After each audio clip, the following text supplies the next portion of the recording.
Food for thought. What are you trying to avoid? What are you filling your extra time with? That could be your phone, stuff that you wouldn't tell other people that you're doing, the gym, watching Netflix or watching a series. Are you doing that to fill a void? Or are you doing that to pass time? Are you doing that to avoid a feeling? Why are you doing that? What purpose is that serving you? Because sometimes you and I just want to fill our time to move on to one thing, to something else that seems so much better. But in reality, is it? We get caught up in many things and many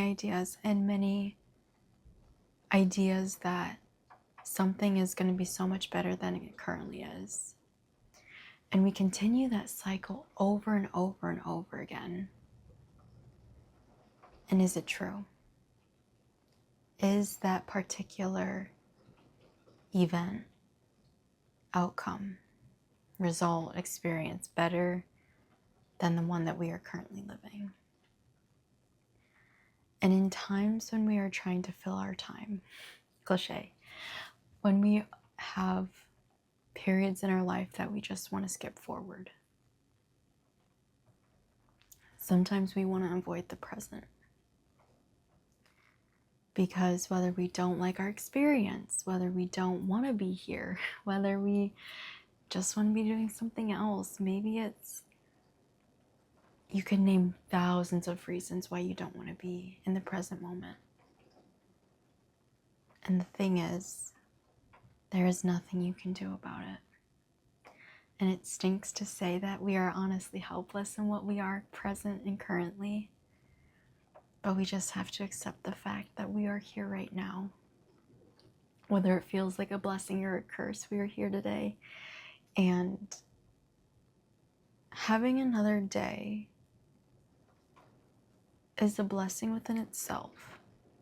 It 100% is. But having another day can be hard. It is very hard going through another bad day. It is hard trying to be positive when you want to be negative. It's hard when you want to be doing something else, but you're right here. For every yes, there's a no. For every good, that there's an opposite. And the thing is, we as humans sometimes want to just be a little delusional and not be in the present moment. And so we fill ourselves and we fill our time with other things that keep us busy and preoccupied. And yes, at times that is a good thing. But sometimes it leaves you feeling more empty than you ever were. I listened to this podcast. I forget who it was with. I think it was Stephen Diary, the CEO, talking to the business owner, the CEO of Airbnb. And he was explaining how it was like outside affirmations are like filling water into a funnel. It keeps you full, but then it runs out. So you need more and more things to fill that funnel.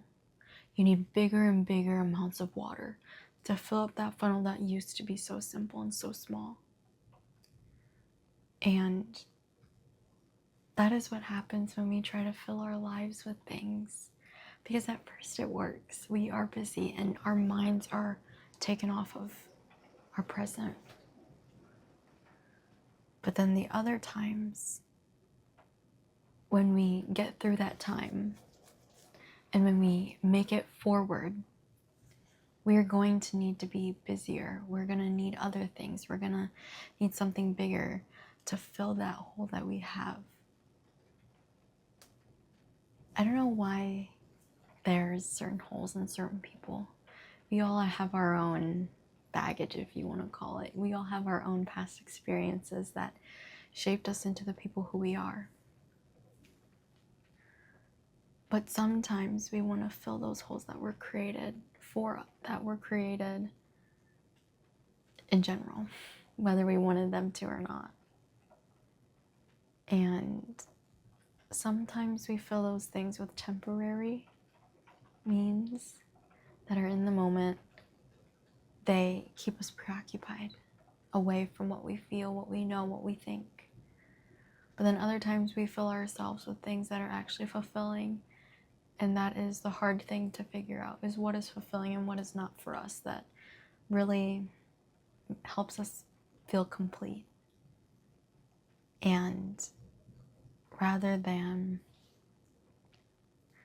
it's kind of like the idea of an hourglass, and I just imagine concrete being poured into a hole. So imagine there are two types of hourglasses. One that is made of sand and the other that is made of wet concrete. And so you can tip over the glass one with the sand in it, and we think it's full. But then slowly and slowly and slowly it empties. But then when you flip it, it's full, but then it empties. But when you have this concrete one that's filled with wet concrete, you tip it over, and in this imagination, the concrete falls all the way to the bottom, and then it dries, and then you can flip it over, and it's fulfilled, and it's full. And that is the difference between trying to fill yourself with temporary, in the moment experiences versus things that are actually fulfilling. And it's hard because we are humans and we love instant gratification. We really do. And we want things now, and we want them quickly. And that is where modern things come along that fill us, but temporarily. And with quick fixes comes quick dopamine rush, but then it kind of falls off. And that is where we have to find healthy ways of coping, and healthy ways and hobbies that help us feel our best. And it's hard. And sometimes we're gonna have to look at that hole, and we're gonna have to just see it, look at it, and just wait for time, and wait for somebody with a concrete mixer to come over and help us pour it. And the thing is, there's not a right way to do it. I can't tell you the perfect way to help yourself feel fulfilled. I can just try to guide you. And you and I are in the same boat. I'm trying to find things that I truly enjoy doing that help me feel fulfilled, rather than just like look at my phone, look on Instagram and TikTok. And it's hard. It really is hard. And it kind of goes back to the idea of how badly do you want something, and how badly do you want to change. And sometimes that thing that you're avoiding doesn't change. And so the only thing that you can really do is find other ways that you can change. And even though you and I might want to avoid things and not want to look at it or something about those lines, something of those lines, yeah, we're going to have to face it. We're going to have to take it on bit by bit, blow by blow, punch by punch, hit by hit, and we're going to get back up. We might have some bruises and some scratches and some cuts, but we're going to get up, and we're going to do it again and again and again and again until we can walk by ourselves. And when we can just do it by ourselves and we can truly look at it, whatever it is, in the face and not be afraid, and that we have every single ability to conquer and face whatever we need to. So believe in yourself and believe that you will find your way. Food for thought.